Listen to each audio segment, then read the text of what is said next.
मैं नेहा, मेरे YouTube channel Neha sweet family blogs में आप सबका स्वागत है। तो आज हमारा जो वीडियो है शिवरात्रि के ऊपर है। शिवरात्रि आ रही है, सबको पता है। शिवरात्रि हम भोले बाबा और माता पार्वती के विवाह उत्सव के रूप में, मैरिज एनिवर्सरी के रूप में मनाते हैं। तो इसमें मैं आपको बताने वाली हूँ कि जो सौभाग्यशाली स्त्रियां हैं, सुहागन स्त्रियां, वो अपने पति की दीर्घायु के लिए, अपने वैवाहिक जीवन में सुख शांति के लिए एक उपाय करना है जिससे बहुत ही उनको लाभ मिलने वाला है।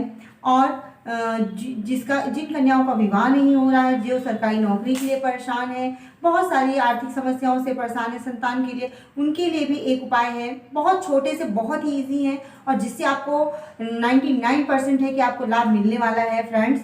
तो आप मेरे वीडियो में बने रहिए। और सबसे पहले मैं स्टार्ट करती हूँ कि हमें क्या चढ़ाना चाहिए। भोले बाबा तो भोले भंडारी हैं, लेकिन ये जरूर जानना चाहिए कि क्या चीज़ उनको पसंद है, क्या हमें समर्पित करना है और क्या चीज़ें हमें नहीं चढ़ानी है। तो सबसे पहले मैं बताती हूँ कि हमें क्या चीज़ चढ़ानी चाहिए जो भोले बाबा को बहुत पसंद है। तो हम उन्हें धतूरा, बेलपत्र, बेर, आम के बौर और जौ की बाल और पंचामृत जैसे कि शहद, दूध, दही, घी, शक्कर, इसको मिक्स करके नहीं चढ़ाना है। अलग अलग से हमें रुद्राभिषेक करना है। गन्ने का रस, ताज़ा रस चढ़ाना है हमें। उनका अभिषेक करना है, बासी नहीं होना चाहिए, ताज़ा रस होना चाहिए गन्ने का, उससे अभी हमें अभिषेक करना है। आप शिव चालीसा का पाठ भी कर सकते हैं, शिवरात्रि का दिन है तो। और हमें जनेऊ, मौली, मतलब जो चीज़ें भोले बाबा को पसंद है वो सब चीज़ें अर्पित करनी चाहिए। दूध गाय का हमें चढ़ाना है, लेकिन वो दूध कच्चा होना चाहिए, ताज़ा होना चाहिए, उबला हुआ बिल्कुल भी नहीं होना चाहिए। और अब मैं आपको बताऊंगी कि हमें क्या चीज़ें नहीं चढ़ानी है, क्योंकि हैं भोले भंडारी, वो खुश तो हो जाते हैं। आप एक लोटा जल भी समर्पित करेंगे उससे भी, लेकिन मतलब कुछ चीज़ें हैं जो उनको बिल्कुल भी पसंद नहीं है, तो वो हमें नहीं चढ़ानी है, भूल से भी नहीं चढ़ानी। तो हमें हल्दी और सिंदूर से तिलक नहीं करना है शिवलिंग पर। शिवलिंग या भोले बाबा की फोटो भी घर में है तो उस पर भी हमें चंदन का ही तिलक लगाना है। हमें हल्दी और सिंदूर का तिलक नहीं लगाना है। आप माता पार्वती को हल्दी और सिंदूर का तिलक लगा सकते हैं, लेकिन शिवलिंग पर बिल्कुल भी आपको नहीं लगाना है। और तिलक हमें अनामिका उंगली से ही लगानी है फ्रेंड्स। और हमें टूटे हुए चावल नहीं चढ़ाने हैं। हमें शंख से जल अर्पित नहीं करना है। हमें केतकी के फूल नहीं चढ़ाने, वो सफ़ेद रंग का तो होता है लेकिन हमें नहीं चढ़ाना है क्योंकि शापित है। और हमें जो है नारियल का जल नहीं चढ़ाना है शिवलिंग पर। तो ये सब कुछ चीज़ें हैं जो आपको याद रखनी है कि हमें नहीं चढ़ाना। दुर्वा और तुलसी नहीं चढ़ानी है हमें, भूल से भी नहीं चढ़ानी है भोले बाबा को। हमें सिर्फ बेलपत्र ही हम चढ़ाते हैं।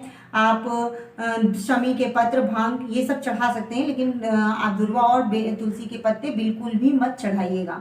तो और एक चीज़ मैं और कहना चाहूँगी आप लोगों से कि जो भी गर्भवती महिलाएं, प्रेग्नेंट लेडीज़ हैं, उन्हें शिवलिंग पर जल नहीं चढ़ाना चाहिए। अब मेरी सासू माँ ने मुझे बताया था, मतलब मेरे यहाँ ऐसा माना जाता है कि हमें जो भी गर्भवती स्त्रियां हैं उनके क्या होते हैं, 3 सर हो जाते हैं, तो उन्हें शिवलिंग पर जल नहीं चढ़ाना है। सूर्य देव को भी हम जल नहीं चढ़ाते हैं। मेरे यहाँ तो मतलब मंदिर वगैरह भी नहीं जाते हैं हम लोग, जब तक मतलब 1.25 महीने नहीं हो जाता, पूजा घर पे हो जाती है, उसके बाद ही हम लोग मंदिर जाते हैं। और शिवलिंग पर भी हमें जल नहीं चढ़ाना चाहिए। सत्यनारायण की पूजा भी मेरे यहाँ नहीं होती, मतलब गर्भवती स्त्री, प्रेग्नेंट लेडीज़ हैं तो वो लोग सत्यनारायण भगवान की पूजा भी नहीं करेंगी, तो पूजा में नहीं बैठेंगे। अगर मतलब पूजा सुन भी रहे तो पति उनका वस्त्र लेकर बैठ सकते हैं, लेकिन उन्हें नहीं बैठना है क्योंकि 3 सर हो जाता है। अभी आपके यहाँ ऐसा होता है कि नहीं? आपकी सासू माँ ने क्या बताया? मेरी तो सासू माँ ने ऐसा ही बताया। मैं वही बस अपनी बातें शेयर कर रही हूँ, जो मुझे पता है बस मैं वही आप लोग को बता रही हूँ फ्रेंड्स। तो और मैंने अभी एक ये बताया कि आपको जो है एक सुहागिन महिला को ऐसा उपाय करना है जिससे कि आपका सौभाग्य दीर्घायु होगा, आपके वैवाहिक जीवन में सुख शांति बनी रहेगी। तो वो है सिंदूर। हमें माता पार्वती को, भोले बाबा को या शिवलिंग पर बिल्कुल भी नहीं चढ़ाना है, हमें माता जरूर चढ़ाइएगा। और अगर हो सकता है तो आप पूरा सुहाग का सामान ले लीजिए, उसको चढ़ाइए। नहीं है तो सिर्फ सिंदूर ही आप माता पार्वती को चढ़ाइए, और वो आपको जरूर लगाना है। और पूरे साल शिवरात्रि के दिन आप लोग सिंदूरे से ही सिंदूर लगाइएगा, और वही सिंदूर जो आपने माता पार्वती को अर्पित किया है वो सिंदूर आप अपने सिंदूरे में डाल दीजिएगा और पूरे साल उसी से लगाइएगा। और अगर आपने चूड़ी, बिछिया, जो भी सुहाग का सामान चढ़ाया है वो भी आप अपने हाथ में जरूर मतलब अगर चूड़ियाँ चढ़ाई हैं आपने तो चाहे 2 ही चूड़ी या 4 चूड़ी, 1 चूड़ी, जो भी आप प्रसाद स्वरूप अपने हाथों में जरूर डाल लीजिएगा। और अगर आप चढ़ाने लायक नहीं है कि कैसे मतलब अशुद्ध है, नहीं चढ़ा सकती हैं, तो आप पति से या आपकी लड़की हो, बेटी हो, या आस पड़ोस में कोई हो, उससे चढ़वा दीजिए। देवरानी हो, सास हो, जेठानी हो, कोई भी हो, तो मतलब आप उससे चढ़वा दीजिए। चढ़ गया, उसके बाद जब आप शुद्ध हो जाएंगे तो आप फिर से वही सिंदूर आप अपने सिंदूरे में रख लीजिए और अपने मांग में लगा लीजिए। और मैंने एक बताया कि अगर मतलब नौकरी नहीं लग रही है, संतान नहीं है, आर्थिक रूप से परेशान है, या वैवाहिक जीवन में पति से कोई संबंधित परेशानियां हैं, तो आप एक उपाय कर सकते हैं। बहुत ही मतलब बहुत ही अच्छा उपाय है, आप लोग विश्वास करिएगा।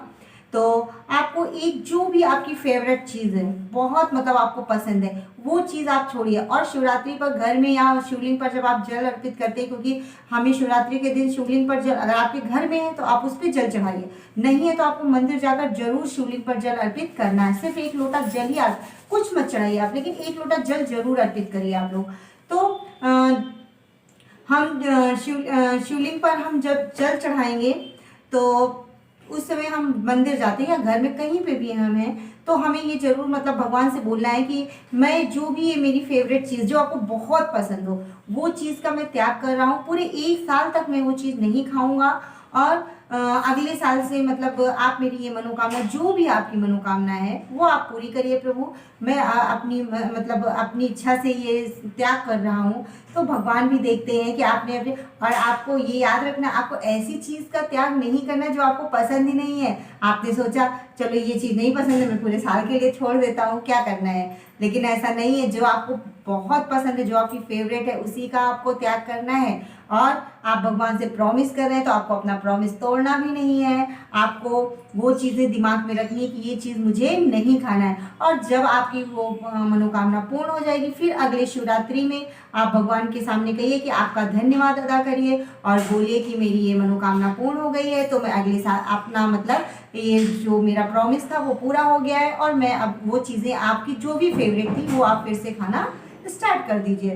तो फ्रेंड्स, आपकी मतलब विश्वास करके, मन में ये विश्वास करके करिए कि मैं कर रहा हूँ तो भगवान जरूर मेरी प्रार्थना सुनेंगे। भोले भंडारी महादेव, देवों के देव महादेव जरूर अपनी कृपा दृष्टि आपके ऊपर बनाए रखेंगे।